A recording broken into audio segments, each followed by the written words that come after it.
네, 여러분들 오늘은 사과입니다. 그래서 이 홍해를 가르신 그 내용을 우리가 함께 보게 될 것입니다.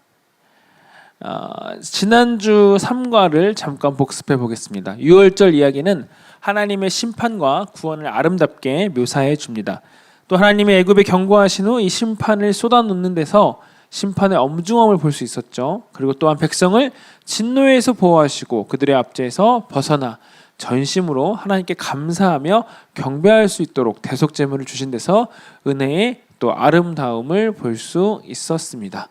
그리고 이 10가지 재앙은 이스라엘 백성들이 믿던, 아니 애굽 백성들이 믿던 우상과 관련된 심판이었음을 또 볼 수 있었고, 또 그 재앙은 애굽 백성들에겐 심판이었지만 이스라엘 백성들에겐 은혜와 보호하심이었습니다. 하나님이 심판하실 때 이 자기 백성을 넘어가신 일, 유월절 사건이죠. 넘어가신 일로 말미암아 우리는 구원을 기쁘게 기념할 수 있게 되었습니다. 네, 이번 사과의 요약과 학습 목표입니다. 사과는 이스라엘 백성들이 이제 애굽을 떠나서 이 홍해를 건너가는 홍해 바다를 하나님께서 가르시고 건너시는 그 이야기입니다. 무슨 일이 일어나는지를 우리가 알 수 있게 됩니다. 또 백성을 인도하시고 영광을 나타내며 사랑으로 구원하시는 하나님의 구원하시는 하나님은 모든 찬양을 받기에 합당하신 분이십니다. 또 우리는 하나님의 자녀로서 하나님의 인도하심과 영광과 구원을 찬양해야 합니다. 네, 이번 신학적 주제입니다. 하나님은 대적자를 심판하시고 또 신실하게 자기 백성을 인도해 구원하심으로써 영광을 드높이십니다. 세 가지 세션 포인트 함께 나눠보겠습니다. 1. 엉뚱한 길 같아 보여도 안심하렴. 2. 갇힌 것 같아 보여도 걱정 마. 3. 너를 쫓던 자들을 물로 쓸어버릴 거야. 이 세 가지 세션으로 함께 나눠보도록 하겠습니다. 먼저 우리 첫 번째 세션 함께 읽어볼까요? 시작! 네, 엉뚱한 길 같아 보여도 안심하렴. 출애굽기 13장 17절에서 22절까지의 말씀을 우리가 함께 살펴보고, 네, 또 함께 이 첫 번째 세션을 들어가 보겠습니다. 우리 한 절씩 교독하여 읽고 마지막 절은 다 같이 읽겠습니다. 그렇게 많지 않으니까 우리 한 절씩 함께 읽겠습니다. 제가 먼저 읽겠습니다. 바로가 백성을 보낸 후에 블레셋 사람의 땅의 길은 가까울지라도 하나님이 그들을 그 길로 인도하지 아니하셨으니 이는 하나님이 말씀하시기를 이 백성이 전쟁을 하게 되면 마음을 돌이켜 애굽으로 돌아갈까 하셨음이라. 모세가 요셉의 유고를 가졌으니 이는 요셉이 이스라엘 자손으로 단단히 맹세하여 이르기를 하나님은 반드시 너희를 찾아오시리니 너희는 내 유고를 여기서 가지고 나가라 하였음이더라. 여호와께서 그들 앞에서 가시며 낮에는 구름 기둥으로 그들의 길을 인도하시고 밤에는 불 기둥을 그들에게 비추사 낮이나 밤이나 진행하게 하시니 낮에는 구름 기둥 밤에는 불 기둥이 백성 앞에서 떠나지 아니하니라. 아멘. 여러분들 그래서 보시면 우리가 유월절 사건 이후로 이스라엘 백성들이 이제 애굽을 탈출하게 되었습니다. 그런데 아직 끝까지 완전히 마무리되지 않았어요. 그래서 오늘 이야기를 보시면 이 바로의 군대가 그들을 뒤쫓는 또 후속의 이야기가 이제 전해집니다. 여러분, 그런데 이스라엘 백성들이 이 애굽을 탈출했을 때 사실 하나님께서 약속하신 그 약속의 땅으로 이 바닷가 길, 이 지름길로 그냥 다이렉트로 가는 길로 가면 사실은 2주 만에 도착하는 길이라고 합니다. 그러니까 여러분들이 이렇게 우리가 이 출애굽기를 보면 40년을 사실 이제 이 광야에서 헤매잖아요. 근데 그 40년의 시간이 걸릴 만큼의 거리는 아니었다는 거예요. 그래서 바닷가 길로 가면 2주 만에 도착하게 되지만 이 길이 최선의 길은 아니었습니다. 왜 그렇습니까? 이 길에는 사방에 적들이 포진했는데 이스라엘 백성들은 전쟁을 준비해 보지도 않았고 전쟁을 했었던 민족들도 아니었습니다. 이 당시 애굽의 노예 생활을 하던 민족이에요. 그들이 갑자기 이 적들과 마주하게 되면 분명히 이들은 마음을 돌이켜서 내가 여기서 죽을 바엔 차라리 애굽에서 종노릇 하겠다라는 마음이 들 것임을 하나님께서 아셨기 때문에 하나님은 분명히 이들에게 이렇게 말씀하시고 이들을 바닷가 지름길이 아닌 다른 길로 그들을 인도하셨습니다. 여러분, 이 하나님이 인도하시는 길은 순탄치만은 않았습니다. 그 길이 꽃길만은 아니었다. 여러분 그런데 심지어는 앞에는 이제 홍해 바다가 그들을 가로막게 되고 또 그 뒤에는 애굽의 군대가 이스라엘 백성들을 뒤쫓아오게 되어서 이 진퇴양난, 앞에는 홍해 바다가 가로막고 있어서 갈 수 없고 뒤에는 애굽의 군대가 자신들을 쫓아오고 있어서 어디로 갈 수 없는 그러한 상황에 놓여 있었습니다. 여러분 하나님께서 이러한 상황들을 통해서 이스라엘 백성들에게 여러 가지를 가르치실, 말씀하실 계획이 있으셨다는 것입니다. 여러분 그래서 단순히 그냥 이동시키는 목적지까지 가야 되는 거라면 지름길 아니면 가장 빠른 길로 그냥 갔었으면 최적의 코스로 갔으면 다이렉트로 갔으면 2주 만에 갈 수는 있었지만 하나님께서는 이스라엘 백성들을 이동시키는 것 이상의 목적을 갖고 계셨다는 것을 우리는 기억해야 합니다. 그리고 여러분 뭐 뒤에도 이제 또 우리가 뒤에 가스펠 프로젝트를 진행하면서 또 알게 되겠지만 사실은 40년이나 걸린 시간은 이스라엘 백성들이 하나님을 신뢰하지 못하였기 때문에 40일의 정탐 일수에 곱하기 1년씩 해서 40년을 가게 되었던 것이죠. 여러분 그래서 저희는 이 이야기를 통해서 우리 삶에도 여러 정황에서 무슨 일이 일어날지를 사실은 알 수가 없습니다. 그러나 우리는 하나님의 지혜를 신뢰하고 그분이 선하시며 주권적인 뜻을 이루시는 분이심을 믿어야 합니다. 선하신 하나님이 우리를 언제나 가장 선하신 길로 인도하신다는 것을 우리는 믿어야 할 줄로 믿습니다. 인간적인 눈으로 우리 눈에는 좋은 길이 아닌 하나님이 인도하시는 길이 가장 좋은 길임을 깨달으셔야 돼요. 인간적인 생각에는 여러분 이 출애굽한 이스라엘 백성들이 다이렉트로 갔었으면 빨리 갈 수 있었던 거 아닙니까? 라고 생각할 수 있었지만 그 길이 최선의 길이 아니었습니다. 여러분 그래서 우리의 인생도 마찬가지인 것 같아요. 이렇게 하면 우리가 가장 빠른 길, 이게 가장 편한 길 아닙니까? 라고 생각할 수 있는데 우리의 생각과는 다르게 우리의 인생의 방향이 이건 내가 생각했던 방향이 아닌데 이건 내가 원하는 길이 아닌데 이건 심지어 나에게 안 좋은 것 같은데 라고 생각할지도 몰라요.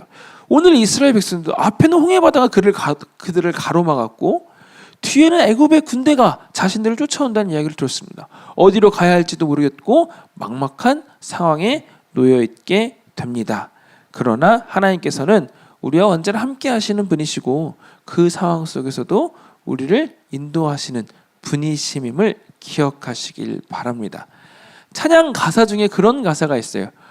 내 앞에 바다가 갈라지지 않으면 하나님께서는 우리를 하여금 바다 위를 걷게도 하실 수 있는 분이시라는 그런 가사가 나오는데 여러분 정말 그런 것 같아요. 인생을 살다 보면 정말 우리 앞을 가로막는 홍해와 바다와 같은 그런 것들을 경험하게 되지만 전능하신 하나님께서는 바다가 갈라지게도 하실 수 있는 분이시고 바다가 갈라지지 않으면 그 바다 위로 걷게도 하실 수 있는 분이심을 기억하시길 바랍니다. 여러분 그래서 이스라엘 백성들 애굽을 탈출했는데 40년 동안 하나님께서 그들과 함께 하세요. 낮에는 구름 기둥으로 그들을 인도하셨고 밤에는 불 기둥으로 그들을 지키시고 보호하셨습니다. 하나님이 이스라엘 백성들과 함께 하셨다는 것을 우리는 구름 기둥과 불 기둥을 통해서 다시 한번 확인할 수 있습니다. 또한 그 하나님께서는 지금도 여전히 우리와 함께 하고 계시다는 사실을 여러분들이 기억하셔야 합니다. 이스라엘 백성들은 그 구름 기둥과 불 기둥을 눈으로 보고 피부로 경험해 보실 수 있었을 거예요. 그러나 우리는 그렇지는 않죠. 그 구름 기둥과 불 기둥은 눈으로 볼 수는 없고 경험해 볼 수는 없지만 대신 하나님이 우리와 함께 하신다는 것을 성령 하나님께서 지금도 오늘 우리와 함께 하신다는 것을 경험을 통해서 충분히 알 수 있습니다. 여러분 그래서 이스라엘 백성들만 하나님이 함께 하신 것이 아니라 인생의 광야길을 걸어가는 우리와도 우리 안에 내주하시는 성령님께서 우리와 함께하고 계시다는 사실을 여러분들이 잊지 마셨으면 좋겠습니다. 그리고 여러분들이 그런 인생의 광야길, 홍해 바다가 여러분들 인생을 가로막고 뒤에는 바로의 군대가 쫓아오는 것처럼 그런 진퇴양난을 경험할지라도 하나님이 여러분들과 함께 하신다는 사실을 절대로 잊지 아니하시면 하나님께서 놀라운 방법을 통해서 여러분들을 구원하시고 인도해 주신다는 것을 경험하게 될 것입니다. 여러분 왜 우리는 그렇다면 이따금 가끔씩 하나님의 인도하심이 믿기지 않을까요? 제가 방금 말씀드린 것처럼 하나님이 여러분들 함께 하십니다. 선하신 하나님 여러분들을 인도하십니다. 그렇게 말을 들어도 우리가 믿음이 좋을 때는 그것들이 막 믿어질 것 같아요. 정말 그럴 것 같아요. 근데 우리가 그런 현실에 정말로 부딪히게 되면 그것들이 믿어지지 않을 때도 있습니다. 왜 그럴까요? 뭐 여러 가지 이유가 있겠지만 제가 생각했을 때 이런 대답도 나올 것 같아요. 종종 우리의 생각과 예상과는 전혀 다른 방법으로 우리를 인도하시기 때문에 우리는 하나님이 인도하시는 게 맞아? 이런 의심을 할 때가 있는 것 같습니다. 여러분 요 생각을 좀 같이 좀 하시면서 우리 두 번째 세션으로 함께 넘어가겠습니다. 제목 한번 같이 읽어볼까요? 시작! 갇힌 것 같아 보여도 걱정 마. 출애굽기 14장 1절에서 4절까지의 말씀 또 함께 나눠보겠습니다. 네, 우리 이것도 한 절씩 교독하여 읽겠습니다. 제가 먼저 읽을게요. 여호와께서 모세에게 말씀하여 이르시되 바로가 이스라엘 자손에 대하여 말하기를 그들이 그 땅에서 멀리 떠나 광야에 갇힌 바 되었다 하리라. 내가 바로의 마음을 완악하게 한즉 바로가 그들의 뒤를 따르리니 내가 그와 그의 온 군대로 말미암아 영광을 얻어 애굽 사람들이 나를 여호와인 줄 알게 하리라 하시매 무리가 그대로 행하니라. 아멘. 여러분도 오늘 이 출애굽기 14장은 다 오셨다는 걸 우리가 가정하지만 혹시나 다 읽지 못하신 분들은 꼭 이번 강의가 끝나고 다시 한번 14장을 좀 읽어보시기를 추천드립니다. 여러분 이스라엘 백성들을 하나님께서 이제 광야길을 걸어가잖아요. 출애굽해서 이제 어쨌든 하나님께서 가라고 명령하신 대로 가는데 사실 보면 루트를 보면 다시 되돌아가서 장막을 치라고 말씀하세요. 계속 전진하고 그 목적지를 향해서 가는 게 아니라 다시 그 돌아가서 홍해바다를 향해서 가게 말씀하십니다. 그래서 보시면 뒤에는 광야길, 앞에는 홍해바다이고 또 그 뒤에 광야길에는 누가 쫓아옵니까? 바로의 군대가 쫓아오게 되었습니다. 그래서 아까도 말씀드렸다시피 이스라엘은 어디로 갈 수 없는 그런 진퇴양난에 빠지게 되었다는 거죠. 여러분들 하나님이 시키신 것만 아니라면 사실 이것은 말도 안 되는 전략일 수도 있습니다. 이 무슨 이거 어떻게 설명을 할까 이런 것들을 뭐 과학적 아니면 이거 뭐 군사적 아니면 여러 가지로 이렇게 해서 이 바로의 군대를 따돌릴 수 있겠습니까라고 물어본다면 사실은 말도 안 되는 전략이죠. 아까도 말씀드렸다시피 이것에는 그냥 단순히 하나님이 우리를 이동시키는 것 이상의 목적을 갖고 계셨다는 것을 꼭 기억하셔야 합니다. 여러분 그래서 이 말도 안 되는 전략 속에는 바로에 대한 심판도 있었습니다. 그렇죠? 하나님께서 바로로 하여금 이스라엘 백성들을 쫓게 하셨고 그로 인하여서 하나님께서는 바로를 심판하실 생각도 갖고 있으셨습니다. 두 번째는 이 언약 백성의 승리도 이 안에는 담겨져 있습니다. 하나님이 그래서 그 언약 백성, 이스라엘 백성들을 바로의 군대로부터 이 애굽의 군대로부터 승리하게 하셨고 하나님을 향한 찬양을 드리게 하십니다. 여러분들 이 말도 안 되는 전략에는 이러한 심판과 승리가 담겨 있었습니다. 그러므로 우리는 인간의 생각으로 함부로 하나님의 뜻을 판단해서는 안 될 것입니다. 하나님께서도 분명히 말씀하셨죠. 나의 생각은 너희들의 생각보다 높다라고 분명히 말씀하셨고 성경에는 하나님의 어리석음 인간의 지혜보다 더 뛰어나다고 말씀하셨습니다. 그래서 우리는 어떤 상황 속에서라도 쉽게 인간적인 눈으로 나의 생각과 기준으로 판단하지 마시고 언제나 그 하나님을 신뢰함으로 나아가셔야 합니다. 그러나 여러분 이스라엘 백성들은 그랬으면 참 좋겠지만 우리도 마찬가지일 것 같아요. 우리가 만약 저 상황이라면 제가 지금 방금 말씀드린 것처럼 그렇게 하나님을 무작정 무한히도 신뢰하고 감사할 수 있을까요? 사실 그렇지 못할 것 같아요. 저도 비슷할 것 같습니다. 이스라엘 백성들도 인간적인 생각으로는 그들의 상식으로는 지금 할 수 있는 게 없거든요. 이 60만이 넘는 수많은 이 백성들이 그 깊은 바다를 가로질러 간다라고는 생각을 못했을 것 같아요. 헤엄쳐서 갈 수도 없고 배가 있는 것도 아니었고 뒤에서는 바로의 군대. 여러분 이 바로의 군대 이 애굽은 그 당시 최강의 나라라고 말씀드렸죠. 바로의 병거, 바로의 군대는 지금으로 치면 이 미국 그 군대가 정말 최강의 나라의 최강의 군대잖아요. 그것처럼 그 당시 고대 근동과 정말 전 세계에서 이 애굽의 군대가 가장 최고였을 거예요. 정말 가장 강한 군대였을 거예요. 그런 군대가 지금 이스라엘 백성들을 쫓아오는데 누구보다도 그 안에서 살았던 이 이스라엘 백성들이 더 잘 알지 않았겠습니까? 그러니까 그들의 입장에서는 불평이 나올 수밖에 없는 거예요. 이러려고 우리를 그렇게 힘들게 데리고 나온 거야? 결국 바다에 빠져줬던지 바로의 군대의 손에 죽게 하려고 우리를 이렇게 구출해 내신 겁니까? 이런 불평들을 하게 됩니다.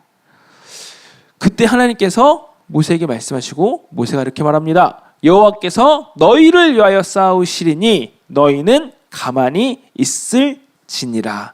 여러분 정말 중요한 내용이에요. 여러분 전쟁의 이 결과는 군대에 달려있지 않아요.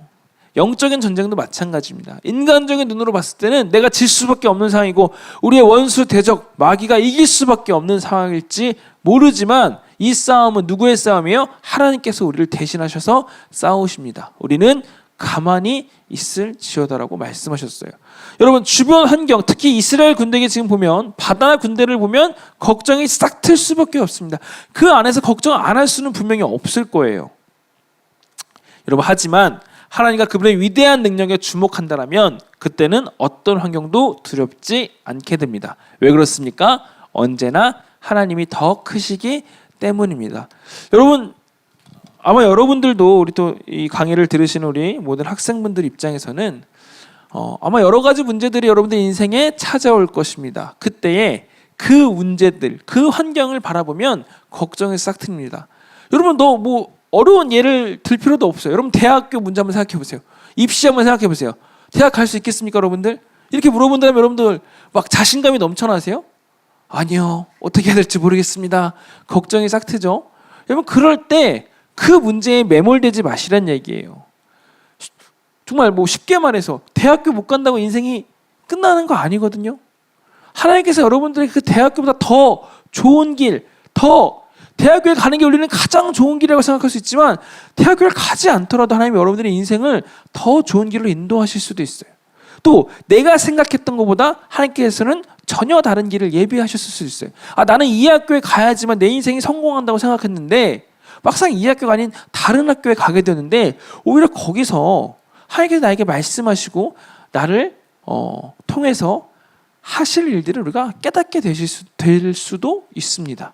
여러분 그러니 우리는 그분의 위대한 능력에 주목하신다면 그 어떤 환경도 두렵지 않습니다. 왜 그렇습니까? 하나님이 언제나 그 문제보다 크시기 때문입니다. 또한 하나님이 승리를 주시기 때문에 우리는 하나님께만 영광 돌려 드려야 합니다. 이 사실을 잊지 마시길 바랍니다. 세 번째 한번 읽어볼까요? 시작. 너를 쫓던 자들을 물로 쓸어버릴 거야. 출애굽기 14장 21절에서 23절까지 말씀 또 함께 읽겠습니다. 우리 몇 절 안 되니까 이거는 같이 한번 읽어볼게요. 시작. 모세가 바다 위로 손을 내밀매 여호와께서 큰 동풍이 밤새도록 바닷물을 물러가게 하시니 물이 갈라져 바다가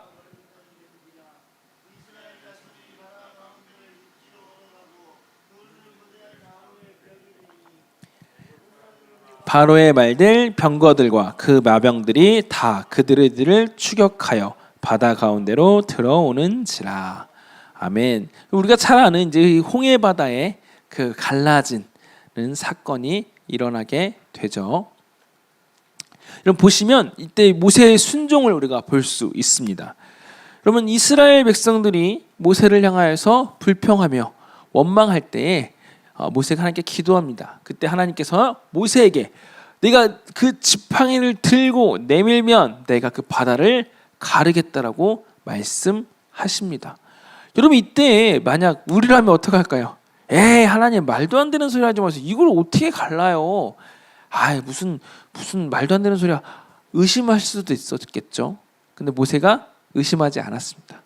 모세가 하나님의 말씀대로 그 지팡이를 들고 그 홍해바다를 향해 내밀었을 때 하나님께서 그 바다가 갈라지게 하셨습니다. 다시 하나님의 영광이 드러날 때입니다. 출애굽기 14장 17절을 보면 내가 바로로 말미암아 영광을 얻으리라라고 말씀하셨어요.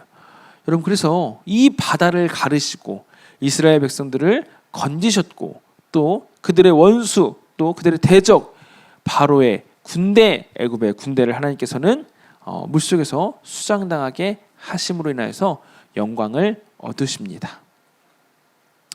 여러분, 우리가 하나님의 백성들이 하나님의 기적과 영광을 보는 방법은 간단합니다. 어떻게 하면 될까요?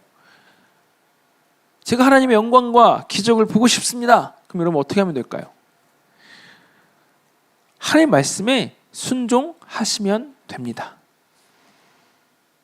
하나님이 여러분들에게 어떠한 말씀을 하시는지 그것이 하나님의 말씀이라는 확신이 있으시다면 그대로 순종하세요. 하나님께서 여러분들을 통하여서 하나님의 기적과 영광을 보여주십니다. 출애굽기 14장 29절 말씀이에요. 그러나 이스라엘 자손은 바다 가운데를 육지로 행하였고 물이 좌우에 벽이 되었더라. 여러분, 과학적으로 가능한 일입니까? 아닙니까? 이렇게 따질 필요가 없는 이야기입니다. 제가 며칠 전에 제 지인을 만났는데 저랑 굉장히, 지금은 저희 교회를 안 나오지만 예전에 같이 교사도 했었던 또 친한 제 지인이었는데 지금도 교회를 나가요. 그런데 지금도 여전히 구원의 확신에 대해서는 자기는 아직 이렇게 의심이 든대요. 그러면서 뭐 이런 이야기를 해줘도 항상 하는 말이, 그런데 과학적으로는 이게 좀 더 설득력 있는 것 같아, 이런 이야기를 막 자꾸 해요. 여러분, 성경은 과학적으로 접근하는 게 아니에요. 믿음은 우리의 이성적으로 지식적으로 그것이 다 납득이 되고 설득이 돼서 그럼 내가 생각했을 때 이게 믿는 게 더 맞는 것 같은데 라고 해서 믿어지는 게 아니에요. 여러분, 믿음이란 하나님의 말씀에 순종하는 것이고, 그 순종했을 때 여러분, 바다가 갈라진 걸 어떻게 과학적으로 설명할 건데요? 동풍이 불어서 바닷물을 나누었다, 합리적으로 인간적인 지식적으로 여러 가지를 막 이해해 보려고 덧붙이지만, 여러분, 그냥 딱 말씀은 한마디로 끝나는 거예요. 하나님이 모세에게 뭐라고 말씀하셨어요? 내가 지팡이를 들고 바다에 내밀면 내가 바다를 가르겠다고 하셨고, 모세가 순종했을 때 하나님은 그대로 하셨어요. 인스타에 보니까 이거 이렇게 설명했더라고요. 하나님이 좌표 찍으면 내가 궁 써줄게. 모세가 좌표 찍으니까 바다가 갈라졌어요, 여러분들. 그리고 이스라엘 백성들은 그 바다 가운데를 육지로 행하였고 물이 좌우에 벽이 되었더라라고 이야기합니다. 여러분, 이걸 애써 저는 설명할 필요가 없다고 생각해요. 여러분, 믿음으로 이 홍해를 가르신 사건을 바라보세요. 하나님께서 죽음을 이기실 수 있는 그 하나님께서 바다를 가르시고 이스라엘 백성들을 구원하셨습니다. 하나님의 백성에 대한 핵심 교리 잠깐 짧게 설명하고 넘어가겠습니다. 성경은 하나님의 성전, 즉 교회를 하나님의 백성으로 설명합니다.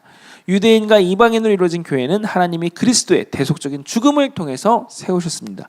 그래서 이 교회는 두 가지 의미로도 쓰입니다. 첫째는 그리스도의 주되심을 고백하며 언약을 맺은 사람들로 구성돼 보이는 교회, 보여지는 교회입니다. 이 교회는 각 지역에 있는 이 지교회를 통해서 나타납니다. 아울러 이처럼 믿음을 고백하는 모든 사람으로 이루어진 보편적인 교회를 생각할 수 있습니다. 그래서 이게 신학적으로 조직 신학에 나오는 교회론에 나오는 이야기예요. 보편적 교회, 이러한 교회를 가리켜 보편적인 보이는 교회라고 합니다. 둘째는 보이지 않는 교회입니다. 보이지 않는 교회는 하나님이 그리스도 안에서 선택하신 모든 백성을 가리킵니다. 보이지 않는 교회에 속한 하나님의 백성은 통상적으로는 보이는 교회를 통해서 하나님의 보호와 돌보심을 받으며 하나님의 다스림 아래 살아가며 예외 없이 모두 구원을 받습니다. 이와 조금 다르게 신앙 고백을 통해 나타나는 보이는 교회는 신앙 고백을 거짓으로 해서 구원을 받지 못하는 이들이 있을 수 있습니다. 조금 말이 어려울 수 있는데 여러분, 간단합니다. 여러분들 지금 교회 나오고 있죠? 이게 바로 보여지는 교회입니다. 그러나 여러분들 교회 나오지 않는다고 하더라도 언약의 백성으로서, 하나님 앞에 구원받은 백성으로서 하나님을 믿는 하나님의 자녀가 되심이 바로 보이지 않는 교회에 대한 설명이 될 수 있습니다. 그래서 우리는 꼭 단순히 이 교회 장소에 나와서 예배를 드려야지 구원을 받느냐? 그렇지 않다는 거죠. 여러분들이 이 성전에 나오면 구원을 받고 이 성전에 안 나오면 구원을 받지 못합니까? 라고 물으셨을 때 그렇지 않다는 거예요. 여러분들이 보이지 않는 교회에서 하나님의 언약의 백성으로 예수님을 그리스도로 주로 고백하고 시인하시면 여러분들은 하나님의 구원의 언약 안에 있게 되실 것입니다. 그렇다고 해서 그러면 교회를 나올 필요가 없잖아요 또 말하시면 안 되겠죠. 그렇다 할지라도 우리는 이 교회를 통해서 우리의 신앙을 함께 교제하고 또 모여지는 이 보여지는 이 공동체 안에서 우리는 또 이 공동체성 안에서 교회를 이루며 하나님의 나라를 이 땅 가운데 세워 가야 합니다. 여러분, 결론의 말씀이에요. 출애굽기 15장에서는 하나님의 백성이 노래합니다. 그래서 이 출애굽기 15장 한 장을 넘기시면 15장부터는 이 이스라엘 백성들이 이 홍해바다를 가르시고 자기들을 구원하시는 하나님에 대한 찬양을 올려드립니다. 또 그 애굽의 군대 바로의 병거를 무찌르신 하나님을 찬양하는 장면이 나옵니다. 여러분, 이것은 선하며 옳은 일입니다. 구원받은 백성은 찬양하는 백성이 될 수밖에 없음을 기억하시길 바랍니다. 그래서 이스라엘 백성은 전심을 다해 그 하나님께서 자신들을 구원해 주심을 찬양했습니다. 여러분, 그렇다면 예수님을 통해 그보다 더 큰 구원을 받은 우리는 어떻게 해야 하겠습니까? 라는 이 질문으로 오늘 결론을 맺고 싶습니다. 이어서 그리스도의 연결이에요. 하나님은 자기 백성을 위한 구원의 길을 열기 위해서 홍해를 가르셨습니다. 이와 비슷하게 자기 아들을 보내심으로써 우리를 위한 길을 여셨습니다. 그래서 여기에 대한 좀 설명을 좀 더 드릴 텐데, 모세가 이스라엘 백성들을 심판의 바닷물 건너편으로 이끌었듯이 그리스도 안에 있는 사람들은 전능하신, 우리 또 지난주에 부활절 지났죠. 이 전능하신 부활을 통해서 사망의 바닷물을 안전하게 지나가게 된다는 것을 기억하시길 바랍니다. 이것은 사망에서 생명으로 옮겨졌다는 뜻의 세례를 의미하기도 합니다. 여러분, 그래서 이 출애굽기가 굉장히 중요한 제가 이 말씀이라고 말씀드렸던 이유가 그냥 단순히 이스라엘 백성들이 그 죽음을 넘어섰고 단순히 이스라엘 백성들이 그냥 이 약속의 땅을 향해 간다라고 끝나지 않고 영적인 의미에서는 죄의 종로로 타던 우리들이 하나님의 전적인 그 은혜로 죄의 종으로부터 벗어나서 자유인이 되었고 더 나아가 하나님의 백성이 되었습니다. 또한 이 이스라엘 백성의 홍해바다를 지나갔던 것처럼 그리스도 안에 있는 사람들은 전능하신 부활을 통해서 이 사망의 바닷물을 안전하게 지나갑니다. 이것을 또 영적으로 우리가 보았을 때 세례를 생각해 볼 수 있다는 것을 기억하시길 바랍니다. 그래서 우리는 이 속박에서 구원받았음을 기억해야 합니다. 노예 생활에서 건짐을 받은 이스라엘 백성들처럼 우리도 예수님을 통해서 죄의 속박에서 풀려났습니다. 또한 두 번째로 우리는 은혜로 구원받았습니다. 여러분들, 모세는 이스라엘 백성에게 가만히 서서 여호와께서 오늘 너희를 위하여 행하시는 이 구원을 보라라고 말하였습니다. 그리고 여호와께서 너희를 위하여 싸우리니 라고 말하였습니다. 여러분, 그래서 이것을 통해서 우리가 무엇을 또 볼 수 있습니까? 구원은 우리가 하는 것이 아니라는 이야기입니다. 이스라엘 백성들이 군대를 강화하고 힘을 길러서 애굽의 군대를 무찌른 게 아니에요. 아니면 전략을 잘 짜서 이 애굽의 군대를 잘 따돌리고 승리한 것도 아닙니다. 그들은 아무것도 한 게 없습니다. 하나님은 그들에게 심지어 아무것도 하지 말라고 말씀하셨어요. 대신에 뭐라고 말씀하십니까? 내가 너희를 위하여 싸우리니 너희는 와서 보라고 말씀하세요. 마찬가지로 구원은 우리가 하는 것이 아니라 하나님이 예수님 안에서 우리를 통해 하시는 일임을 기억하시길 바랍니다. 우리는 구원을 얻기 위해서 노력을 자꾸만 하려고 해요. 어떤 의미에서 이게 좀 더 맞는 것 같아요. 그래, 내가 구원받으려면 무언가를 해야지라고 생각할 수 있지만 그렇지 않습니다. 구원은 하나님의 전적인 은혜이며 값없는 선물입니다. 우리가 무엇을 잘해서 받은 것도 아니고 우리의 공로로 우리가 얻은 것도 아닙니다. 하나님 우리를 사랑하셔서 우리에게 주신 은혜이자 선물임을 꼭 기억하시길 바랍니다. 또 세 번째로 우리는 중재자를 통해서 구원받았습니다. 여러분, 무슨 이야기입니까? 이스라엘 백성이 물에 빠지지 않은 이유 중에 하나는 이 중재자가 있었기 때문이죠. 이스라엘 백성들이 하나님을 신뢰하지 못하고 상황과 환경을 보고 하나님을 원망하고 모세를 원망하고 불평했습니다. 여러분, 계속해서 보면 광야에서도 이스라엘 백성들이 하나님께 불평하고 원망하는 장면이 나와요. 몇 번이나 이게 반복돼서 하나님께서도 화를 내시는 장면이 나와요. 그럴 때마다 모세가 하나님과 이 이스라엘 백성 사이에 중재자로서 하나님 앞에 또 막 용서해달라고 아뢰는 장면들이 나오는데, 이스라엘 백성들이 물에 빠지지 않은 이유도 이 모세가 있었기 때문이라고 말할 수 있었겠죠. 그리고 모세가 하나님의 능력을 정말 보였었을 때, 모세가 잘난 것이 아니라 하나님이 모세를 통해서 그 홍해바다를 갈랐을 때 이스라엘 백성들은 물에 빠지지 않고 홍해바다에 잠겨지지 않고 그 바다를 건넜던 것처럼, 또 마찬가지로 그보다 더 위대한 중재자는 바로 예수 그리스도이신데, 그분은 어떤 죄도 없으시지만 중재자로서 하나님과 죄인인 우리 사이에 중재자가 되셔서, 심지어 예수님께서는 우리의 모든 죄를 대신하셔서 하나님의 진노를 짊어지셨습니다. 마지막 선교적 적용이에요. 하나님은 구원과 심판의 영광을 찬양하라고 우리를 부르셨습니다. 세상 사람들이 우리를 보고 주님을 찬양할 수밖에 없게 하시려고 말입니다. 여러분, 그래서 우리가 이 출애굽기를 또 통해서 이스라엘 백성들의 애굽을 탈출하고 더 나아가서 이제 광야의 길로 들어가는 장면, 그리고 이 마지막 애굽의 군대와 또 바로의 그 병거를 무찌르는 그 장면을 통해서 우리는 이런 것들을 생각해 볼 수 있었고, 더 나아가서 하나님은 구원과 심판의 영광을 찬양하라고 우리를 부르셨습니다. 죄의 종로를 타던 우리들을 자유롭게 하셨고, 또 바로의 병거와 또 홍해바다 같이 우리 인생 여러 가지 험난한 것들을 마주하게 될 수도 있지만, 하나님께서는 그럴 때마다 우리를 구원하시고 우리를 도와주실 것이에요. 그것을 통해서 우리는 하나님의 영광을 찬양하고, 또 그 영광을 더 나아가서 이제 세상 사람들에게도 이렇게 주님이 좋으신 분이다, 왜 우리가 하나님을 찬양하겠어, 보여줄 수 있는 그런 하나님의 언약의 백성이 되어야 할 줄을 믿습니다. 네, 과제 사과의 메시지를 한번 다시 한번 묵상해 보시길 바랍니다. 여러분들, 이스라엘 백성들이 홍해바다를 건넌 그 사건을 통해서 아까 제가 말씀드렸던 것처럼 우리 하나님이 어떠한 분이시냐, 한번 그 질문을 다시 한번 여러분들이 해보셨으면 좋겠어요. 내 앞에 바다가 갈라지지 않으면 주님께서는 나로 하여금 바다 위를 걷게도 하실 수 있는 분이시라는 사실을 잊지 마시길 바랍니다. 또 출애굽기 15장에서 17장을 읽어보시고 오과를 예습해 보시고 그 질문에 답을 해보시기를 바랍니다.